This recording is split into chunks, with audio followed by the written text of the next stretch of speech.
Бугарија денеска регистрираше рекорден број на смртни случаи од почетокот на пандемијата на COVID-19. Во изминатите 24 часа починале 310 пациенти, а биле пријавени и нови 6007 позитивни случаи. Само во текот на вчерашниот ден во болница биле примени 1341 пациент, дополнително зголемувајќи го притисокот врз здравствениот систем. Бројот на активни случаи во Бугарија денеска се искачи на 102.000, 8.030 од кои се лекуваат во болниците, а 669 се на интензивна нега. Леглата не са некаква абстракција, те изискват определено ниво на оборудване. Всушност въпросот с оборудването не е даже најважниот, изискват хора и то хора които да се подготвени.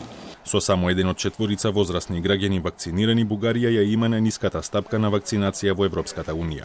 Стапката изминативе денови малку се зголеми пред се поради интензитетот на четвртиот бран на вирусот кој ја зафати земјата. Ниска е стапката на вакцинација и кај медицинскиот персонал и изнесува само 45%.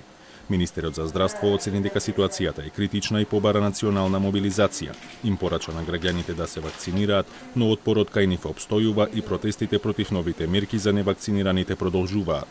Смятам, че са излишни, защото смятам, че икономиката трябва да работи, защото смятам, че 2 години с мерки без мерки не се видя кой знае какъв резултат.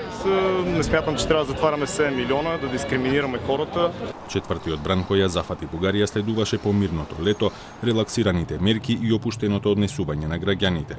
За влошувањето на ситуацијата придонесе и политичката криза во земјата, која се искомплицира по неуспехот на политичките партии да формираат влада, што дополнително ја подкопува довербата на граѓаните во институциите и нивната способност да се справат со пандемијата.